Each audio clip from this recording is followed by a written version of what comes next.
नमस्कार दोस्तों, आज के इस वीडियो में हम बात करने वाले हैं social planning machinery in India. ये वीडियो एमएसडब्ल्यू, बीएसडब्ल्यू और सोशल वर्क में यूजीसी नेट करने वाले स्टूडेंट्स के लिए बहुत ही इंपॉर्टेंट है। वीडियो शुरू करने से पहले अगर अभी तक आपने हमारे चैनल को सब्सक्राइब नहीं किया है तो प्लीज़ चैनल को सब्सक्राइब ज़रूर करें और बेल आइकन ज़रूर दबाएँ ताकि सोशल वर्क से रिलेटेड वीडियोज़ आपको मिलते रहें।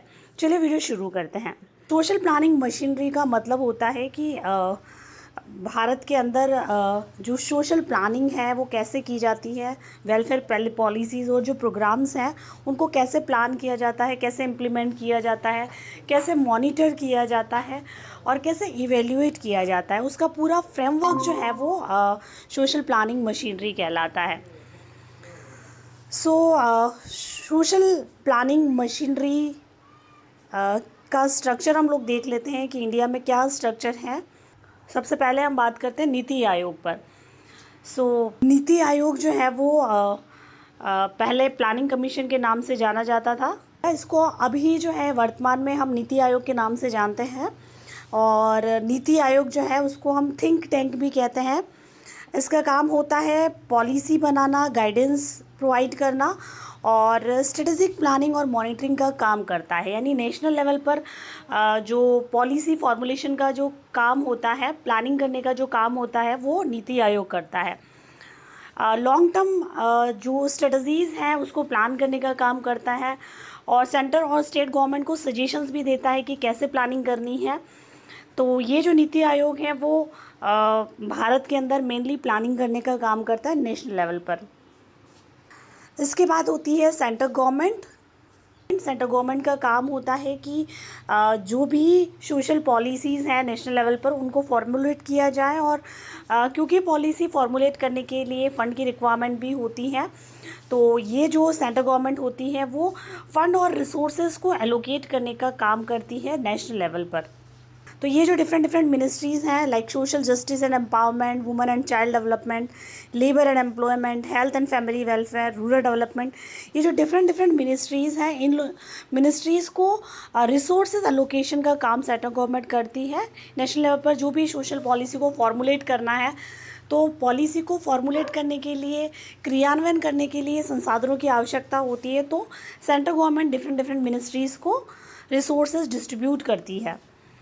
स्टेट गवर्नमेंट का काम होता है कि जो भी प्रोग्राम्स फील्ड लेवल पर प्रोग्राम जो इम्प्लीमेंट किए जा रहे हैं उनको सुपरवाइज़ करना। तो सेंटर और स्टेट लेवल पर दोनों लेवल पर जो प्रोग्राम्स हैं उनको इम्प्लीमेंट करने का और सुपरविज़न करने का काम स्टेट गवर्नमेंट करती है। District administration, district collector and official coordinate implementation and monitoring of welfare schemes.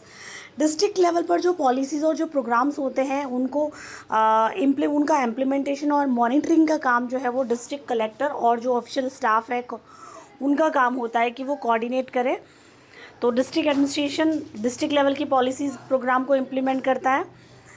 इसके अलावा अगर हम ग्रामीण स्तर पर देखें तो पंचायती राज इंस्टीट्यूशन है जिसमें ग्राम पंचायत, पंचायत समिति, जिला परिषद, लोकल लेवल पर ये जो प्लानिंग करना, डेवलपमेंट करना, ये काम जो है वो पंचायती राज इंस्टीट्यूशन का हो। इसके अलावा अगर हम अर्बन लोकल बॉडीज़ की बात करें तो म्यूनसिपल कॉर्पोरेशन है, नगर निगम हो गई, अर्बन वेलफेयर प्रोग्राम्स जो हैं वो इन्हीं के माध्यम से इम्प्लीमेंट किए जाते हैं। इसके अलावा एनजीओज़ जो हैं वो भी, उनका भी रोल होता है कई बार पॉलिसी इम्प्लीमेंटेशन के अंदर, जिसमें वो अवेयरनेस क्रिएट करने का काम करती है। यानी बहुत सारी पॉलिसीज़ और प्रोग्राम्स सरकार बना लेती है बट उसको अवेयर करने के लिए, लोगों को जानकारी देने के लिए, जागरूक करने के लिए एनजीओज़ का काम होता है। कम्युनिटी लेवल पर लोगों को पार्टिसिपेशन देने के लिए एनजीओज़ काम करती है। वो लोगों को बुलाती है, जागरूक करती है, पार्टिसिपेशन के लिए कहती है कि आप ग्राम सभाओं के अंदर जाइए। वुमेन लीडरशिप के लिए लोगों को तैयार करती है, महिलाओं को तैयार करती हैं। लोकल लेवल पर कुछ प्रोग्राम्स हो रहे हैं तो उनको पार्टिसिपेशन के लिए तैयार करती है। तो बहुत सारी एनजीओज़ जो है वो ग्राउंड लेवल पर कम्युनिटी पार्टिसिपेशन का काम भी करती है। इसके अलावा बहुत सारी स्कीम के अंदर सर्विस डिलीवरी का काम भी एनजीओ करती है। कहीं पर लोगों को एडवोकेट करना है तो एडवोकेसी का काम एनजीओ करती हैं। तो कहीं ना कहीं एनजीओ का रोल भी जो है वो सोशल प्लानिंग मशीनरी के रूप में ग्राउंड लेवल पर होता है। इसके अलावा बहुत सारे रिसर्च और ट्रेनिंग इंस्टीट्यूशंस भी हैं लाइक TISS, TIS, NIPSID, और अदर बहुत सारे इंस्टीट्यूट हैं जो भारत के अंदर डिफरेंट सोशल इश्यूज़ के ऊपर रिसर्च करते हैं, ट्रेनिंग्स प्रोवाइड करते हैं, पॉलिसी रिकमेंडेशंस का काम ये इंस्टीट्यूशंस करते हैं। तो मेनली इन इंस्टीट्यूशन का काम भी जो है वो सोशल प्लानिंग मशीनरी के रूप में ये इंस्टीट्यूशंस भी जानी जाती है।